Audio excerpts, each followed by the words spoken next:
네, 오늘은 이 얘기로 시작을 해보도록 하겠습니다. 네. 최상목 대통령 권한대행이 여당이 추천한 조한창 네. 헌법재판관 그리고 야당이 추천한 정계선 헌법재판관을 임명을 했는데 난리 어떻게 났어요. 보셨습니까? 난리 네. 났어요 지금. 난리 났어요. 대통령실 그다음에 국민의힘 다 난리 났어요 지금. 본인들이 여러 가지 설계도를 다 그려놨거든요. 근데 갑자기 옆에 있는 사람이 와가지고 설계도를 다 찢어버렸어. 그러니까 그 네. 설계도는 뭐냐면 재판관 임명 안 한다. 음. 그래가지고 계속 헌법재판 심판의 정당성을 공격을 한다. 그리고 시간을 질질 끈다. 그래서 4월 18일 날 대통령 임명한 2명의 재판관도 임기가 만료되면 헌법재판관 4명 된다. 그러면은 탄핵 심판 윤석열 안 받을 수 있다. 심리 자체가 불가능하다. 불가능. 네. 그러면은 윤석열 대통령 임기까지 권한대행으로 쭉 가고 우리는 다음번 대선 때까지 시간 벌 수 있다. 그 사이에 이재명 대표는 대법원 확정 판결까지 난다. 그럼 이재명 대표 대선 출마 못한다. 그러면 우리가 한번 해볼 만하다. 이런 설계도를 그렸거든요. 야, 로드맵이 쫙 있었네요. 있었죠. 네. 근데 이걸 갑자기 최상목 권한대행이 네. 2명을 임명 딱 하면서 이거 완전히 다 헝클어버린 거예요. 그러니까요. 무산됐어요. 무산. 네. 그래서 저는 멘붕이다라고 말씀을 드리고 저는 최상목 권한대행이 원칙과 법률과 정치적인 고려와 정무적인 판단 사이에서 교묘하게 좀 줄타기했다. 저 옳은 선택은 아니라고 봐요. 왜냐면 섞어놨잖아요. 그러니까 3명 다 하는 것도 아니고 그치. 여당 1명, 야당 1명. 애매하게 네. 2명. 아니 또 여야 합의해가지고 오면은 한 명 더 임명할게요 그러는데 이미 표결 처리까지 끝났거든. 그걸 그렇죠. 어떻게 뭘 합의하냐고. 네. 그러니까 웃긴 거예요. 그래서 조금 양쪽으로부터 지금 다 욕먹고 있다. 저는 최상목 대행의 그런 수를 보면서 네. 어떤 생각을 했냐면은 이거는 공무원의 수는 아닌 것 같다. 정치인의 수에 가까웠다. 이런 평가를 하는데 원장님 어떻게 생각하십니까? 그렇죠. 네. 헌법재판관은 국회에서 추천하는 게 아닙니다. 선출한다라고 되어 있어요. 선출. 네, 선출한다는 것은 그게 국회의 권한이라는 것을 분명하게 해놓은 겁니다. 그런 상황에서 이분이 세습생을 다 임명하는 게 맞죠. 임명해야 되는데 한 명을 안 했단 말이에요. 즉 여당 1명, 야당 1명 해줄게, 네. 한 명은 못 해줄게 이거잖아요. 그 뭐 흥정하듯이 해버린 거 아닙니까? 이거는 이제 법률적인 판단이 아니다. 뭐 이렇게 보여지는데 그럼에도 불구하고 본인이 살기 위해서는 이렇게 될 수밖에 없었다라는 판단을 한 것 같아요. 그리고 좀 더 긍정적으로 봐주자면은 내가 계속 있어야지 경제 문제를 그래도 해결할 수 있다. 틀어잡고 네. 갈 수 있지 않을까라는 이런 생각도 하지 않았나 막 그런 생각이 드는데요. 경제가 위려 어려운 건 사실입니다만은 이 경제가 어려운 근본 원인도 윤석열의 내란 때문인가요? 그렇죠. 내란을 완벽하게 종결하는 것은 헌재에서 인용을 해서 끝을 내버려야 된단 말입니다. 물론 뭐 기각도 뭐 또 다른 해결 상황입니다만은 그런 부분에서 저는 2명만 임명해서 굉장히 적절치 못했다라는 생각이 들고요. 다만 해결될 것 같아요. 국회의장이 헌재에다가 권한쟁의 신청을 했기 때문에 저는 헌재에서 100% 국회의장의 말을 들어줄 것 같아요.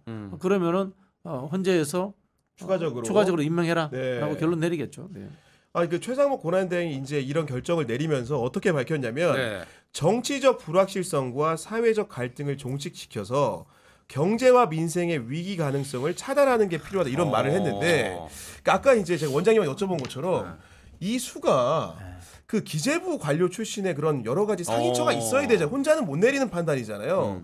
그럼 한덕수와 다른 판단을 한 건데 그 배경이 누구인지 굉장히 궁금하거든요. 뒷얘기가 많이 있더라고요. 네. 그러니까 박성태 우리 사람과 사회연구소 실장이 네. 취재를 열심히 해가지고 몇몇 방송에서 얘기를 했는데 민주당 쪽에서도 많은 접촉이 있었던 모양이더라고요. 그래서 이번 기회에 그냥 2개 그러니까 특검하고 그냥 이거 섞어서 하면은 그냥 약간 그냥 욕 덜 먹는다. 물타기가 될 거야. 네. 그러니까 이번에 한꺼번에 하는 게 좋겠다. 그럼 우리도 그냥 특별히 그렇게 그냥 세게 뭐라고 하진 않을게. 그런 메시지가 좀 들어간 것 같고 누군지는 모르겠는데 최상목 대행이 대단히 존경하는 원로 학자가 있다고 하시더라고요. 원로 학자가 그분이 지속적으로 해야 된다. 이거 해야 된다라고 계속 얘기를 하셨다고 하더라고요. 그래서 며칠 전부터 어쨌든 이러한 얘기를 듣고 고민을 했다. 네. 여기저기 상의 안 하고 그랬다라고 하더라고요. 야, 그런 상황인 건데 어제 얘기 들어보니까 이제 언론을 통해서도 전해졌습니다만은 일부 국무위원들이 강력하게 비공개 반발을 하고 엄청 성토했다는 거예요. 고성이 오갔다고 하던데요. 네. 그래서 윤석열 체포가 필요한 겁니다. 윤석열이 체포돼서 내란이 종결되잖아요. 음. 1차적으로 동결되면 국무위원들이 그런 소리 못 합니다. 찍소리도 못 하겠죠. 못하죠. 왜냐면 네. 지금도 아마 국무위원들 중에는 네. 윤석열이 두렵거나 또는 윤석열을 존경하거나 그런 사람들이 있을 겁니다. 그렇게 해서는 안 되는. 그건 사적 관계예요. 나를 장관 시켜줬으니까 내가 맞아요. 그 사람에게 네. 충성해야 돼. 그렇게 하면 안 되는 겁니다. 현재 내란이기 때문에 윤석열을 버려야 되는 거예요. 사실 국민의힘도 마찬가지 아니겠습니까? 지금 이제 국민의힘이나 일부 그 국무위원들이 잘못 생각하고 있는 게 이게 여야의 문제, 뭐 정쟁의 문제로 접근하면 안 됩니다. 헌법적인 문제, 법률의 문제로 접근을 해야 되는 거예요. 그런 부분에서 뭐 최상목이 권한대행이 한 좀 결정이 아쉽기는 합니다만은 네.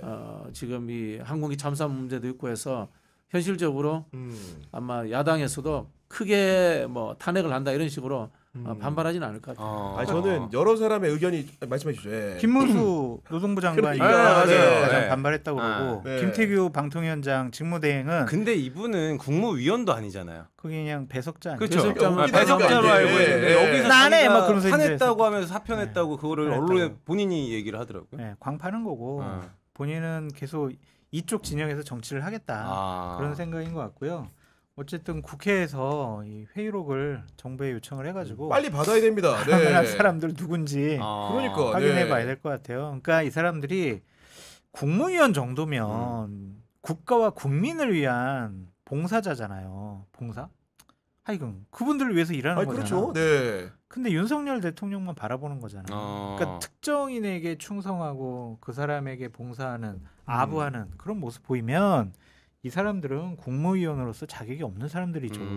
비상겸할 때 이렇게 얘기해야지. 그걸 치열하게 다퉜어야지. 네, 예. 그렇게도 못하면서 지금 와가지고 옹호하고 방어하는 모습 이거는 국무위원 자격 없다고 봐요. 아니 김문수 장관이 원래 성향이 노출된 분이니까 그렇다 치고 네. 그럼 김태규 방통위원장 직무대행 같은 아유, 좀 웃겼던 게 방송에서도 많이 뭐냐면은 봤어요. 이분도 직무대행이잖아요. 네. 근데 이분 얘기가 웃긴 게 총리도 아닌 장관급 대행이 임명하는 것은 부적절하대. 그럼 자기가 내린 결정도 다 직무대행 결정 아닙니까? 그렇죠. 이게 너무 예. 웃긴 거예요. 나는 이게 모순적이네. 논리적으로. 이 예. 사람이 판사 출신이잖아요. 맞아요. 그러니까 네. 법조인이니까 자기가 법리적인 분석을 한 건데 그냥 안 된다. 나는 윤석열 편이다. 그걸 그냥 선언한 거죠. 그러니까 그쪽 진영에서 강하게 얘기하는 분들이 뭐 너무 우겨가지고 뭐 반박을 못 하겠어요. 솔직히. 그러니까요. 그러니까 예. 뭐 반박하는 게 무슨 의미가 있을까? 우리 뒤에도 얘기하겠지만 윤곽근 그 변호사는 네, 변호사. 법원에서 한 체포영장도 불법이라고 그러는데 거기다 대고 뭔 다른 말을 나라에 살고 있는 것 같아요. 뭔 말을 하겠냐고요. 아니 윤곽금 변호사는 제가 사실은 체험을 많이 해본 분입니다. 왜냐면 검찰 출입 기자 할 때 서울중앙지검 3차장 검사에 그건 뭐냐면은 특수수사를 지휘하는 사람이고 그때 말로 기자들하고 정기적으로 티타임을 했던 사람이에요. 그러니까 이제 공보 역할을 맡게 된 게 그런 경험 때문에 한 건데 야 이번에 밖에 나와서 하는 얘기 들으니까 정말 그때 공직에 있을 때 무슨 생각을 가지고 어떤 얘기를 한 건지 다시 한번 생각해 보게 되더라고요. 예. 법조인이 법을 잘 몰라요. 그 역대 법사위 국회의원 중에 제일 잘했다고 평가받는 사람이 누군지 아세요? 박지원 의원. 그러니까 자격 없는. 예, 그리고 뭐 지금은 정치인이 아닙니다만 네. 그리고 또 민주당 당원들은 별로 안 좋아합니다만 박영선 의원 맞아요. 이런 사람들 네. 법사위 잘했다 그래요. 그래 법조인들이 사실은 한국의 법의 집행 체계나 이런 것들 상당히 왜곡돼 있잖아요. 정관 예우의 문제라든가 검찰 특수부 같은 경우는 수단 방법을 가리지 않는 하나의 이 절차적 무시 이런 것들이 특권화되면서 이 본인들이 법에 대한 이해 방식이 보편적이지 않단 말이에요. 오히려 잘 못하는 거예요. 사실 그 헌재 같은 경우도 있잖아요. 외국 같은 데는 교수들이 많아요. 교수들이 많아요. 그 판검사 출신들이 아니고 왜냐하면은 네. 헌재라는 것이 법을 해석하는 건데 법을 해석하는 것이 법리를 가지고 법을 해석하는 게 아니잖아요. 그렇죠. 헌법에 있는 글을 가지고 그것을 가치 문제, 철학의 문제로 해석하는 건 말이에요. 그럼 이게 학자의 영역이에요, 대부분이. 그럼 선관위는 어떠냐? 선관위도 대부분이 학자들이 많이 해요. 그렇죠. 아니면 행정 공무원들이 하는데 네. 우리나라 전부 다 법조인이에요. 맞아요. 감사원도 법조원, 뭐 요새는 방통위도 법조원, 인권위도 법조원, 다 법조인인 거예요. 사실 법조라는 것이 이 행정 우리 뭐 상권 분립이라고 합니다만은 네. 법조도 사실은 집행 체계예요. 집행 체계 누구는 이권 분립이라고도 합니다만 그 중에서 국가에 하는 행위 중에 1% 2%에 되는 징벌적 체계를 담당하는 사람이란 말이에요. 나머지 98%를 경험해보지 못한 사람들이 국가의 모든 영역에 이렇게 퍼져가지고 휘젓고 다니는 게 과연 정상적인 국가인가? 국회의원 숫자는 또 법조인 왜 이리 많아요? 그래서 지금 정치가 그러니까, 제대로 돌아가고 있습니까? 뭐 정치의 사법화 이런 이야기 하잖아요. 제발 법조인들 좀 집에 좀 네. 쉬시고 빼줬으면 좋겠어요. 아니 최상목 대행이 특이한 점은 서울대 법대를 졸업했고 수석 졸업했다는 거 네. 아닙니까? 근데 이분 같은 경우에는 사법고시를 치지 않고 행정고시를 네. 쳐서 경제부 관료로 이제 근무를 했던 건데 그 윤석열 대통령이 서울대 법대 3년 후배다 보니까 상모가 했다는 거 아니에요 사석에서는. 지금 그렇게 배신감을 네. 느낀다고. 그렇게 아꼈으니까 네. 제가 이게 아까도 어디 얘기를 했는데 그 윤석열 검찰총장이 총장을 그만두고 정치를 할까 말까 고민하다가 캠프를 이마빌딩에다가 그렇죠. 만들었잖아요. 네. 그때부터 캠프 내에서는 최상목은 경제부총리나 경제수석 할 거다. 아 이미 이미 거기서 제일 측근이고 아끼는 사람이 그래요? 최상목이다라고 소문이 쫙 났어요. 아. 그 정도로 아꼈던 사람이에요. 그런데 이런 식으로 그 뒤통수니 뒤통수죠, 솔직히. 뭐 이거 대통령 시각에서는 대단히- 그렇겠죠. 예. 대단히 충격받았을 거예요, 윤석열 대통령. 그러니까요. 예. 그런 상황인데 근데 저는 개인적으로 우리 독자들도 이해가 안 되는 부분일 것 같은데 네. 아니 오늘 보니까 권한대행이 헌법재판관 2명을 임명했습니다. 네. 거기에 대해서 비서실장하고 수석급 이상 비서관들이 전원 사태. 전원 사이를 왜 평화하는 겁니까 도대체? 그럼 사회하라고 하세요. 뭐 별 집에 의미도 없는 가라고 사람들 해. 솔직히 근데 말해서. 아니 시간은 이해가 안 돼서 그러는 거예요. 사의를 어떤 표명을 구조인지. 했는데 정진석만 받아주고 나머지는 표명 이제 사의를 안 받아줬습니다. 예, 그래가지고 다 이래라. 일단 이런 상황이긴 한데. 일단은, 예.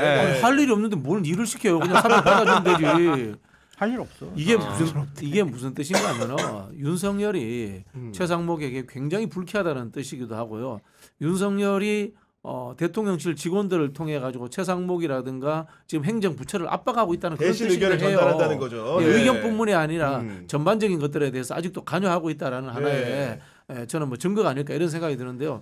원래 대통령이 헌재에서 탄핵돼 가지고 인용 심판 과정에 있을 때는 대통령실에 있는 직원들도 대통령하고 접근을 안 합니다. 그렇죠. 원래 그게 보고를 안 합니다. 정상이죠. 근데 예. 하고 있다는 거예요. 그래서 어. 이분들도 사실은 이게 불법인지 아닌지는 저도 정확하게 잘 모르겠어요. 예. 그러나 정상적이진 않다. 음. 이렇게 말씀드리고 싶어요. 아니 그리고 대통령 비서실장 같은 게 보면은 그 계엄 당일에 대통령 접촉도 있었잖아요. 그렇죠. 어떻게 보면은 내란에 책임이 있는 사람 중에 하나인 건데 아니 반성하고 그때 사의를 강력하게 표명하고 나갔어야지. 이런 말 그대로 대통령을 지키지 못하는 결정이라고 판단하니까 이렇게 나오는 거 아니겠습니까 지금? 끼리끼리 모인 것 같아요. 길길이 뭐 그러니까 왜냐하면 네. 정진석 비서실장도 얼마 전에 경찰에서 좀 조사 좀 받으러 오세요 그랬더니 싫어 안 가. 똑같은 거예요. 윤석열 대통령 나 안 간다고 그러잖아요. 조사 안 받겠다고. 네. 그러니까 이 사람들의 특징 그냥 그런 성향의 사람들이니까 거기서 같이 버티면서 근무를 한 것이다라고 말씀을 드리고 이 대통령실에 있는 사람들이 얼마나 할 일이 없냐면 비유를 해보자면 네. 제 국회의원실에서 근무를 해요. 네. 국회의원이 구속됐어요. 그래서 감옥에 있어요. 거기서 이제 왔다 갔다 하면 재판 받아요. 그러면은 국회에 있는 한 9명, 10명 정도 네, 보좌실에 그 있거든요. 네. 할 일이 없는 거예요. 뭐 하겠어요? 국회의원실에서 할 수 있는 게 상임위 준비, 뭐 본회의 준비, 국정감사 준비, 네. 법을 뭐 만들고 이런 거 해야 되는데 모르겠냐고 상임위 출석을 안 하는데 그렇죠. 질의자료도 네. 안 만드는 거죠. 대행도 없잖아요 국회의원은. 없어요, 네. 없어. 그냥 사무실을 갔다가 이렇게 있다가 특별면회 한 번씩 가야지. 갔다가 사식 들어. 그러는 거예요. 이렇게 당번 네. 당번 짜가지고 한 번씩 이렇게 구치소 다니고 네. 지금 그런 상황이에요. 대통령실에 아무것도 할 일이 없어. 근데 봐봐요. 수리해도 돼요. 지금 그렇죠. 월급 형식적으로만 받지, 있으니까. 그 따뜻한 곳에 있지, 또 곧 있으면 설날 보너스 받지. 망고 땡인 거예요, 망고 땡. 세금이 너무 아깝다. 아까워요. 진짜, 네. 예. 국민들이 아마도 이제 그런 실정이라든가 특히나 이제 대통령실이 참모들이 결국은 이야기를 해야 될 때 안 하고 국민들이 원하지 않는 방향으로 뭔가 흘러갈 때 동조하거나 혹은 자기 아직도 주군을 모시는데 급급해가지고 방어적인 태도를 취하니까 속된 말로 열불 터지는 거 아니겠습니까, 원장님? 예. 이럴 때 이제 법률적인 부분은 모르겠지만 정서적 공범들인 거예요. 정서적 공범. 정서적 공범들인 거예요. 본인들은 우리 뭐 무협지 많이 본 거죠. 네. 무협지 많이 봤기 때문에 죽으니 힘들기 때문에 같이 죽어야 된다. 죽는 신용이라도 하자. 뭐 이런 모습을 보이는 것 같은데 그게 우리 무협지가 과장돼서 그렇지. 동네 깡패들 이야기예요. 제가 깡패들 생각하는 대통령 권한대행은 저는 황교안 대행. 황교안 대. 황교안 대행은 되자마자 시계부터 자기 거 만들었다고 그걸 제가 알고 있는데 지금 최상목 대행을 봤을 때는 언제 탄핵지 당할지 몰라가 좀 불안한 눈빛이었다가 오늘 보니까 아침에 현충원 참배 딱 하고 그러니까 군부대 경기도 전방 가가지고 딱 망원경 보고 눈빛이 약간 좀 달라진 느낌이거든요. 지금 뭔가 열정적으로 국가를 운영하는 듯한 느낌을 우리 국민들한테 주고 있습니다. 어떻게 지금. 돼요? 네. 지위가 사람을 만든다. 자리가. 자리가 그러니까 예. 경제부총리였을 때의 최상목과 권한대행의 최상목은 완전 다른 사람이라니까요. 눈빛이 좀 바뀌었더라고요. 진짜, 그래서 예. 그때의 잣대로 최상목을 판단하는 것은 말이 안 되고 본인들 이제 욕심이 나는 거지. 슬슬 나오잖아요. 막 저도 뭐 몇 번 얘기를 들었는데 보수파의 주자가 없으면 똑같은 얘기 들으셨네. 그쵸? 예. 이번에 딱 그래도 안정적으로 좀 원칙적인 얘기를 했고 또 네. 경제 전문가니까 경제 어려우니까 좀 경쟁력이 있을 거야 후보로서. 그러니까 좀 안정적인 권한대행으로서 안정적인 네. 모습을 보이면은 기회가 올 수도 있어. 이런 얘기를 주위에서 막 하겠죠. 그러니까요. 듣기도 하고. 네. 그럼 본인 욕심이 생길 수밖에 없죠. 다 보니까 뭐 홍준표, 뭐 오세훈, 뭐 유승민 아저씨는 저쪽에 있고 안철수는 뭐 이미 뭐 맛이 간 것 같고 누구야? 한동훈 벌써 잊어버렸군. 그러니까 이렇게 되는 거지. 한덕수 얘기할 뻔했어요. 지금. 한동훈 금방 잊혀진다. 네. 한동훈도 나밖에 없는 거 아니야? 네. 난가? 이제 이렇게 되는 거예요. 이제 어. 그런 이제 난가병에 이제 걸리기 시작을 하는 거다라고 네. 볼 수밖에 없고 정진석 이하 그 수석 비서관들 비판 좀 해야 될 것 같아요. 맞아요. 예. 국민의 공복이잖아요. 근데 지금 원장님 말씀하셨듯이 윤석열 대통령이 공범이 되고 있는 것은 이런 사람들 세금으로 월급 줘서는 안 돼요. 지금 단 하루라도 그 대통령실 안에 이런 사람들 있으면 저는 안 된다. 그런 생각이 좀 듭니다. 사실 저도 최상목 그 대행이 이 결정하기 전날에 개인적으로 이제 대기업 임원분을 뵀는데 그분이 저한테 최상목 그 대권 대권론? 얘기를 하더라고요. 그래요? 이 결정 내리기 전 얘기입니다. 버전이. 그런 얘기를 하면서 그 경제기 같은 경우에는 워낙 어렵고 이 부분을 돌파해야 되는 주자로서 보수주자 마땅하지 않기 때문에 그런 생각도 하고 있는 듯한 인상을 줬는데 이런 결정까지 내린 거예요. 그러니까 저는 아까 누누이 말씀드리지만은 최상목이 의사 결정을 할 때 어느 그룹과 상의를 했는지가 굉장히 중요해 보입니다. 왜냐하면 국무회의를 열기 전에 연단에 서서 밝힌 다음에 국무회의를 했잖아요. 그렇죠. 그 얘기는 스스로 결심이 서서 왔다는 거잖아요. 그렇죠. 조력자나 의사결정에 협조한 사람이 누군지가 굉장히 궁금한 겁니다. 지금. 일단은 뭐 윤석열 그룹하고도 네. 친했을 거고요. 사실 이 사람이 이제 친박 시절에 맞아요. 경제 관료로서 네. 비서관 맞아요. 하다가 미르재단입니까? 맞아요. 미르재단 예. 관련해서 수사도 예. 받았잖아요. 수사를 받았었죠. 그때 네. 혹시 구속되지 않을까라는 추측도 있었는데 그때 이제 살아났죠. 살아났죠. 뭐 그 당시 특검에 이제 윤석열 씨와 몇 사람 있었으니까 그런 혜택도 있었을 것 같은데 제가 들은 이야기로는 기재부에 이제 오래된 인맥이 있어요. 인맥들이 있는데 기재부 관료들의 특징이 있어요. 기재부 관료들 중에 고위직 때문에 일 잘한다 이런 이야기 평판 듣잖아요. 네. 보통 이제 뭐 세제실장 뭐 이런 이야기 있는데 세제실장이 첫 번째 조건이 뭔지 아세요? 뭡니까? 술 잘 마셔야 됩니다. 거기도 술이에요? 술 잘 마셔야 됩니다. 기재부도 정말 술 잘 먹습니다. 각 부처에서 요구하는 것들을 누르거나 조정을 해야 되잖아요. 그러네. 그러면은 이제 기재부 세제실장도 술 굉장히 잘 마셔야 돼요. 그런 류의 관료들 세계에서의 정치력 그리고 관료들 세계에서의 기재부 사람들이 가지는 좋은 그룹이 있을 거예요. 저는 뭐 그 좋은 그룹이 좀 옆에서 도와주고 있지 않나 이런 생각이 들고 저도 깜짝 놀랐던 게 권한대행 되자마자 NSC 소집하는 거 보고 깜짝 놀랐어요. 경제 관료들이 그런 생각 못 하거든. 한덕수 그런 거 안 했잖아요. 맞아요. 한덕수 네. NSC 소집 안 했잖아요. 바로 NSC 소집하더라고. 야, 이 사람 대통령 흉내내네. 딱 그 느낌이 나더라고. 그러니까. 그러네. 그런 거 보면서 주위에서 좋은 그룹이 있구나 뭐 이런 생각이 했는데요. 다만 어쨌든 윤석열 내란으로부터 완벽하게 자유로울 수는 없고요. 또 하나는 대선 나온다고 했을 때 언제 사표를 내야 되죠, 이 사람은? 그러니까. 그럼 이 사람이 사표를 내면은 그 다음에 대행은 누가 되죠? 이런 문제들이 복잡할 겁니다.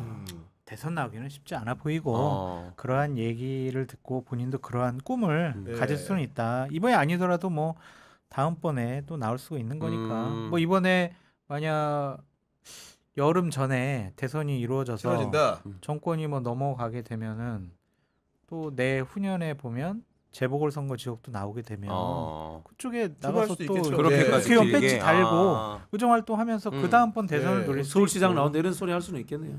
근데 지금 그 여당의 주류인 사람들이 어쨌든 최상목 대행에 대해서 삐딱하게 보는 건 그렇죠. 맞죠. 네. 아니 권성동 원내대표 뭐라고 얘기했냐면은 야당의 탄핵 협박에 굴복해 헌법상 적법 절차 원칙을 희생시켰다. 이런 표현까지 썼거든요. 근데 이게 왜 헌법상 적법 절차 원칙을 희생시킨 거죠? 그냥 아니, 좀 아무 얘기나 하시더라고요 보니까. 아니 저 네. 얘기 좀 해줘봐요. 난 도저히 이해가 안 돼. 자꾸. 아니 장 소장님도 이해가 안 되면 진짜 국민들은 무슨 말하는 거야 이렇게 아니 생각할 거 솔직히 아니에요. 제가 뭐 법률 전문가가 아니라서 헌법적이나 법률적인 사항들이 딱 나오면 한 번 읽어보면 이해가 안 가는 부분도 네. 두세 번 읽어보고 이제 법전 찾아보고 하면 이해가 되는데 맞아요. 네. 권영세, 권성동, 윤곽근이 하는 얘기는 석동현 플러스 4명 하는 다 얘기는 법조인이야. 다 법조인 출신이야. 뭔 네. 말인지 모르겠어. 뭔 말인지를. 진짜 아니, 정말 그러니까 아무리 이렇게 얘기를 하면서 결국은 최상목이 우리랑 상의 안 하고 단독으로. 독단적으로 결정했다 네. 이 얘기를 하는 거 아니겠습니까? 헌법에- 적법 절차가 여당과 상의하지 않았다 이런 주장이겠죠 뭐. 헌법에 예. 그런 조항이 있어요. 없죠. 없잖아요. 뭐 국무회의 네. 통화하지 않았다. 아니면 이런 이럴 건가? 수 있지. 어. 3명 다 해야지 왜 한 명은 안 했어. 오히려. 그거 가지고 뭐 고민하는 거 아닌가? 아니 뭐 그런 상황이긴 한데 많이 심해요. 여하간 여당이 딴지 걸면 아까 말한 대로 뭐 대통령은커녕 국회의원도 힘든 거 아닙니까? 이렇게 그 줄이 그렇지 있다고 않죠. 생각하면 아닙니까? 지지율이 예. 깡패죠. 그럼요. 선거를 앞두고 지지율이 어떻게 나오느냐에 따라서 네. 확연히 달라질 수 있죠. 한동훈 대표 될 때 뭐 세력이 있어서 됐습니까? 그렇죠. 지지율로 유석열 된 거죠. 대통령이 그렇게 막았는데도 됐잖아요. 그건 지지율이 깡패인 거죠. 만약에 최성목 권한대행이 네. 이제 정치적인 현안 문제는 일단 급한 불은 껐잖아요. 네. 특검법도 이제 거부권 행사하고 헌법재판관 임명하고 중요한 거는 지금 경제거든요. 본인 전문 분야잖아요. 그렇죠. 환율이라든지 아 고환율 너무 지금 심해요. 주식. 네. 이런 것들을 좀 안정시키면은 능력 있네라는 평가를 받을 수도 있지 않을까. 그럼 꿈이 더 커질 수가 있지. 오늘 저희가 환율 얘기하는데 지금 환율도 높은데 우리 이면님께서 미국에서 야 40불 슈퍼챗을 이거 뭔가 좀 사력 있게 보낸 네. 것 같은데 지금 이 달러로 받아야지. 40만 경영팀 재정에도 축하합니다. 도움이 되기 때문에. 예. 감사합니다. 고환율이라 너무 감사드립니다. 이제 환율이 좀 잡혔으면 좋겠습니다. 바꾸지 말고 그대로 달러를 갖고 있어요. 일단 가지고 있어요. 네, 가지고 있어요. 제가 기재부 네. 이야기 좀 네. 드릴게요. 저는 이제 정부 부처 다부처에 근무를 해봤는데 다부처위원회에 근무를 해봤는데 기재부 관료들은 저 같은 이제 이 뭐라고 하죠? 어공 입장에서는 네. 의미 있는 상대방이더라고. 생각이 완전 다른데 예, 잘못되진 않았어요. 쉽게 말하면은 대한민국 기재부라는 것이 어느 순간부터 경제 정책이라든가 산업 정책을 안 해요. 재정 관리만 해요. 네. 재정 관리만 해요. 우리나라 사실 대기업이 워낙 잘 나가기 때문에 산업 정책 계획을 안 한 지 오래됐어요. 안 한 지 오래됐어요. 문재인 정부도 사실 별로 없었고 박근혜 정부 때 창조 경제도 하는 척 하다가 그만뒀어. MB 때 이후로는 중장기 경제 계획을 제대로 세워본 적이 없어요. 그러네. 그러다 보니까 이제 기재부가 재정 관리만 해요. 예산 관리만 하는데 거기에 예산 관리만 하다 보면 당연히 확대 재정보다는 돈을 쓰지 말자는 축소 재정을 하려고 네. 하는 기본적인 인식이 있어요. 그런 부분에서 이해가 되더라고. 근데 나머지 부처 이렇게 행안부 있잖아요. 이런 데 보면은 좀 쟤들이 왜 필요해 이런 생각이 들거든요. 왜냐면은 대한민국 공무원이 다 행안부야. 어차피 하는데 그 조직만 따로 내서 특성화시켜서 일을 하거든요. 인사라든가 네, 이런 그게 별 것만. 의미가 네. 없어. 왜 기재부 관료도 행안부 일할 수 있고 산업부 관료도 행안부 일할 수 있어요. 그런 부분에서 기재부 관료들이 갖고 있는 하나의 분명히 소신은 존재한다는 걸 인정을 네. 해줘야 되고 이게 제가 보기에는 한국 사회의 보수라는 쪽하고 맞는 것 같아요. 네. 차라리 웃기지도 않는 짬뽕 건판사들 좀 집에 보내고 이 틈에 기재부 관료들 데려다가 보수 정치인 좀 시키는 게 어떨까 이런 좀 조언 좀 그러니까 지금 해드리고 싶어요. 생각해보면 우리 역대 대통령 중에 검사 출신도 배출을 한 거고 모피아가 그렇게 대한민국에 세다는데 모피아 출신 대선 후보라든가 대통령은 말할 것도 없고요. 그런 게 없었단 말이에요. 근데 민주당 같은 경우에도 보면은 김동연 지사가 여하간 지지율은 낮지만 후보로 따리를 틀고 있단 그렇죠, 말입니다. 그렇죠. 지금 지금도 잠룡. 이런 시대적 요구가 있을 수 있지 않겠습니까? 네. 근데 경제 관료는 저는 대통령 되기는 쉽지 않아 보인다. 계산적이거든요.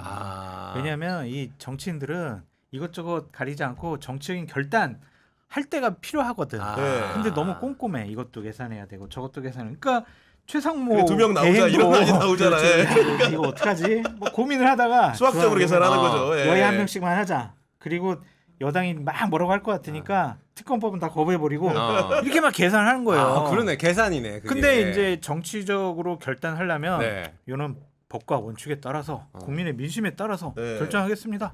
헌법재판관 3명 다 임명하고 그 특검법 거부권 행사하면 안 되는 거죠.